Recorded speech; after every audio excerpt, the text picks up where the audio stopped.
सिर्फ 1 मिनट। कहीं आप भी ये तो नहीं समझते हैं कि अगर किसी शख्स के बाल सफ़ेद हो गए या उम्र ज़्यादा हो गई है तो उसमें कुछ अक्ल ज़्यादा आ गई है? हाँ, शायद ऐसा होना चाहिए था। अगर मिज़ाज ये होता कि हम अपनी गलतियों पे नज़र रखेंगे और उसे दोहराएँगे नहीं, दूसरों के तजर्बात से इबरत लेंगे और उसे दोहराएँगे नहीं, और हर हमारा आने वाला दिन हमारे गुज़रे हुए दिन से बेहतर होगा, तो फिर ऐसा ही होना चाहिए था, लेकिन ये हमारा मिज़ाज नहीं है। हम लोग अपनी बातों पे बड़े पुख्ता रहते हैं। मेरे कहने का मतलब ये है कि देखिए, एहतराम तो एक बुनियादी अखलाकी मसला है। एहतराम तो हर एक का करना चाहिए। बुजुर्गों का भी करना चाहिए, बच्चों को भी करना चाहिए, अपने से सीनियर्स का भी करना चाहिए और अपने जूनियर मुलाजमीन का भी एहतराम करना चाहिए। एहतराम का मसला नहीं है। मसला ये है कि उन्हें खुदा के लिए सिर्फ़ उम्र की वजह से अक्ल कुल ना समझें और उनकी बातों की कभी अंधी तक़लीद ना करें। शेख सादी ने कहा था कि देखो, तमंगरी जो है वो हमेशा दिल से आती है, कभी माल से नहीं आती, और इसी तरीके से हमेशा बुजुर्गी अक्ल से आती है, साल से नहीं आती। तो पहली तो चीज आप ये समझ लीजिए कि बुजुर्गी साल से नहीं आती है, बुजुर्गी हमेशा अक्ल से और दानिश से आती है। लिहाजा जिसको आप फॉलो कर रहे हैं वो देख तो लें कि क्या उसकी क्वालिफिकेशन सिर्फ उसका बूढ़ा होना है। एक चीज ध्यान में रखिएगा, ऐसी कोई जादू की छड़ी नहीं है जो कि आके रात को अगर घुमा दे तो मालूम है सारे बूढ़ों को एकदम से अकल आ गई। बाज़ औक़ात वो ज़िंदगी भर जो हरकतें करते आए हैं, उस पे वो मज़ीद पक्कापन उसमें आ जाता है, जिसको हम समझते हैं पुख्तगी है। वो रंग इतना गहरा हो जाता है कि उससे निकल नहीं पाते हैं। उनकी गुफ्तगू में, उनकी बात में, लोगों की जिस तरीके से दिल-आज़ारी करते हैं, ये सारे की सारी चीज़ें, धोखाधड़ी के अंदर अपने आप को धोखा देना, दूसरों को धोखा देना, ये सारा का सारा जो है ये साल के साथ जाता नहीं है, ये तरबियत का असर होता है। तो बताने का मकसद ये है कि भाई, बुजुर्गी सफ़ेद बालों से नहीं आती है, बुजुर्गी हमेशा अक्ल व दानिश से आती है, अपने तजर्बात से इबरत लेने पे आती है, दूसरों के तजर्बात से सबक सीखने पे आती है, और इस अज़्म के साथ आती है कि मेरा आने वाला दिन मेरे गुज़रे हुए दिन से बेहतर होगा। हम में से कितने लोग इस बात पे अमल करते हैं?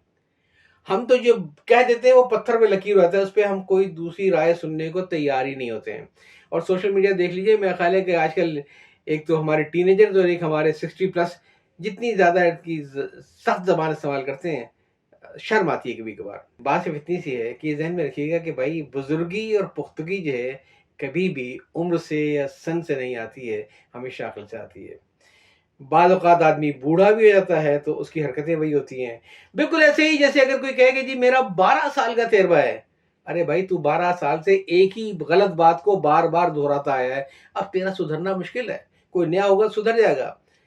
अब तू क्या सुधरेगा जब 12 साल तक एक एक गलत चीज़ को दोहराता रहा है। तो इसी तरीके से ये लोग जो मुआशरे में हम उनका एहतराम करते हैं उनकी उम्र की वजह से, आप मेरा एहतराम कीजिए मेरी उम्र की वजह से, लेकिन अकल की निशानी नहीं है। एक बार ऐसा हुआ कि एक गधा बहुत ही बूढ़ा हो गया, सीनियर सिटीजन हो गया। नतीजा हुआ उसने बोझ भी कम लादना शुरू कर दिया और फिर साथ ही साथ उसके मालिक की तवज्जो भी उस पर से हटती चली गई। फिर ये हुआ कि कुछ दाने और घास में कमी आई और गधा बहुत ही लागर हो गया। जितना वो लागर हो उतना वो कम बोझ डाल के दे, उतना वो मालिक और नाराज हो।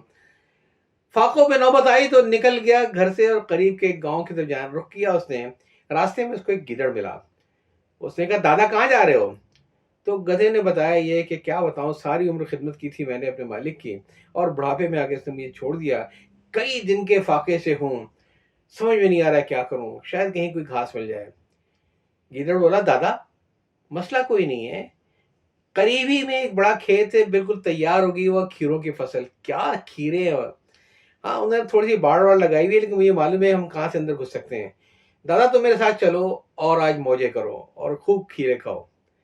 गधा बेचारा हो लिया और गिदड़ को लेके चला गया खीरों के खेत में, और गधे ने फिर पेट भर के खाना खाया तो उसकी आंखें खुली। उसने कहा कि क्यों ना हम कल फिर आए। गिदड़ बोला, दादा अंकल क्यों नहीं, यहाँ तो कोई देखता नहीं, आप आओ, फिर आओ, हम साथ ही आएंगे, इसी वक्त आएंगे। अगले दिन दोनों फिर गए और फिर खूब टिका के उसने खाया। 2-4 दिन में गधे की तो सूरत हाल सारी बदल गई। उसके अंदर थोड़ी ताकत आ गई, आंखों में चमक आ गई, रमक आ गई, और खीरे खा खा के वो एक खासा अपने आप को बड़ा मजबूत समझने लगा। चांदनी रात थी, ठंडी ठंडी हवा चल रही थी। अब बड़े मियाँ पे, यानी उस गधे पे थोड़ी सी मस्ती सूझी। और कहेंगे भैया मुझे तो अपना वो वक्त याद आ गया जब चांदनी रातों में मैं गीत गाता था, तो लोग दूर दूर से मेरा गाना सुनने चले आते थे। आसमान पे उड़ते हुए परिंदे रुक जाते थे सिर्फ मेरा गाना सुनने के लिए। मैं तुम्हें अपना गाना सुनाऊं? गीदड़ ने कहा, दादा क्या कर रहे हो, एक मिनट ठहर जाओ, पहले हम लोग खीरे खा ले फिर गाना वाना गा लेना। उसने कहा नहीं, खीरे तो मैंने खा लिए, खीरे हम कल फिर खा लेंगे, अब मूड बन गया तो मेरा एक गाना सुन लो। गीदड़ ने सोचा ये बड़े मियाँ खुद भी मरेंगे और मुझे साथ में मरवाएंगे। कह रहे दादा अगर वाकई तुम्हारी आवाज इतनी सुरीली थी तो बहुत दूर दूर तक जाती होगी।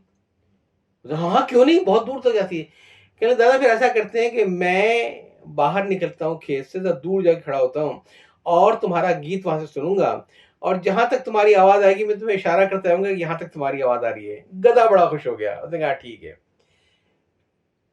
गीदड़ निकला पतली गली से और खेत से दूर जाके बैठ गया, और इधर गधे ने अपना गाना गाना शुरू कर दिया। गांव वाले कुछ दिनों से यूं ही परेशान थे कि ये रात को कौन सा जानवर आता है जो कि खेती को उजाड़ के चला जाता है, कुचल के चला जाता है। जब उन्होंने गधे के रेंगने की आवाज सुनी तो सारे डंडे लेके दौड़े आए। जब गांव वालों को डंडे लेकर आते देखा तो गीदड़ तो और मजीद आगे भाग गया, कहीं दूर निकल गया, और बड़े मियाँ यानी वो गधे गांव वालों के घेरे में आ गए, और फिर गांव वालों ने डंडों से खूब दाद दी उसको। कहने का मतलब ये था कि देखें, लोगों को फेस वैल्यू पे न लें, लोगों को उनके बालों पे न लें, लोगों को उनके आईडी कार्ड की उम्र पे न लें। ये देखें कि बात भी वो अकल की कह रहे हैं कि नहीं कह रहे हैं। ये देखें जो बात कह रहे हैं इसमें किसी का भला भी है कि नहीं है। और अगर आप भी उस एज में आ रहे हैं मेरी तरीके से, तो यकीन करें बुलावा किसी दिन भी बहुत जल्दी आ जाएगा। अपनी अपनी अनाओं को यहीं पे दफन कर दें, माफ करना सीखें, क्योंकि कुछ अरसे के बाद आपको अपने खुदा से माफी चाहिए होगी। खुदा की मखलूक को माफ करें आप इधर। और कभी भी लोगों पर अपनी मोहब्बत को जताने की कोशिश ना करें। हम लोग अपनी मोहब्बत में बड़े पॉजिटिव हो जाते हैं, यानी बच्चों से मोहब्बत नहीं है, बच्चों की मिल्कियत का एक तस्वुर आता है। ये मिजाज को ठंडा रखें, छोटी छोटी बातों में एक्साइट ना हुआ करें। ये सारी टीनेज की बातें हैं कि जरा सी खबर मिली और ट्र लेके चल पड़े इसको। पुख्तगी ये है कि दानिशमंदी ये है कि आप अच्छी नींद के मजे लें। अच्छी नींद आपके लिए किसी वीकेंड की पार्टी से कहीं ज्यादा मानी रखती हो। आप सिर्फ ये सोचें कि जो जिंदगी की चंद घड़ियां रह गई हैं उस पे मैं खल्क़े खुदा के काम कैसे आऊं। ये वक्त ज़ाया ना करें, बहुत कीमती वक्त है ये। इसे सियासत की नज़र ना करें, इसे अपनी दानिश्वरी की नज़र ना करें, लोगों के काम आए। बुलावा आने वाला है। कहते हैं कि आने के वक्त का तयन हो सकता है, महीनों पहले से तयन होता है कि कब आना है। 8-9 महीना पहले से मालूम होता है कि कब आना है। इंतजार शुरू होता है कि कब आना है। जाने के वक्त का कोई पता नहीं। कभी बुजुर्गों के कांधों पे जवानों की लाशें होती हैं, तो कभी जवानों के कंधों पे बुजुर्गों की लाशें। जाना तो है ही, जाने की तैयारी कीजिए। अल्लाह हाफिज।